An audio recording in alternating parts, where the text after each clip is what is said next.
Hey guys, welcome to Dazzling Handmade. Today we are creating a Christmas card, playing around with different dyes of the same, different designs of the same items. So I have this embossed page.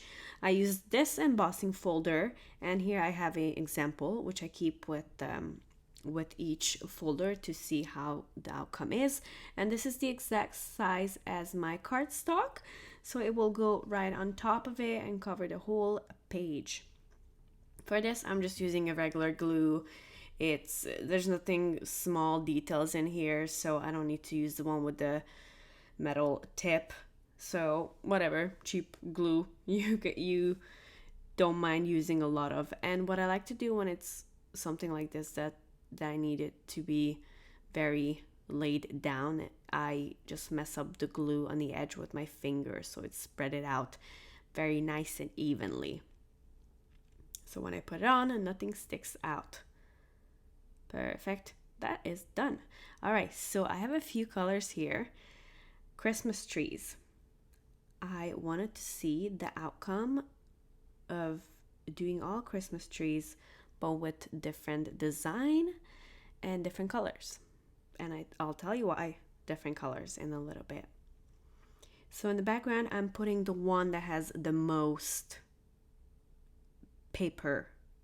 So as we go layer them on top of each other, there's less and less paper. I think the white give it a very nice contrast. Very nice. Like that. I'll fix the edges.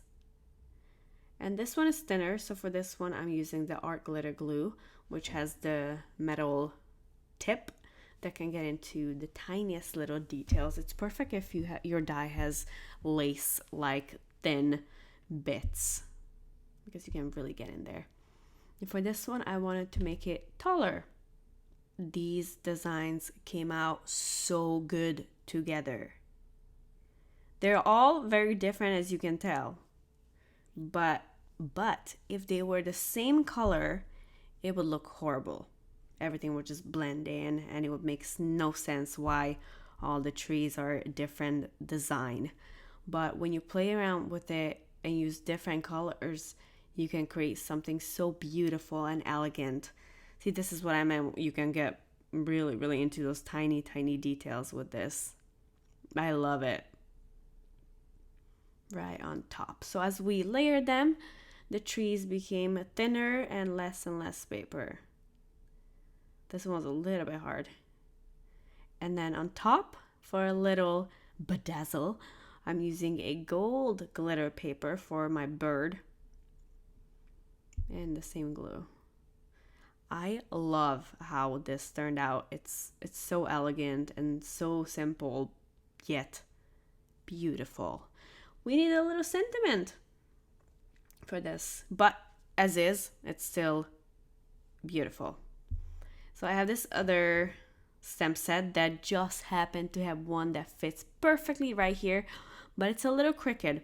That's okay. I'm gonna fix it once it's on the door. I call it the door. So over here I can see that the stamp is a little bended, but here I can fix it much more easily than on the paper. Black. I thought about doing dark blue, but I thought it would be just too much blue, too much shades of blue. So I wanted to do a drastic boom black, and it plays very well with the contrast. So just to give you a little idea how you can use different styles, dyes all together, but just make sure they're different colors. It will look so good. Okay, that was it. Thank you so much for watching. I hope you enjoyed it. I had a lot of fun making this. I hope you have a fantastic rest of the day.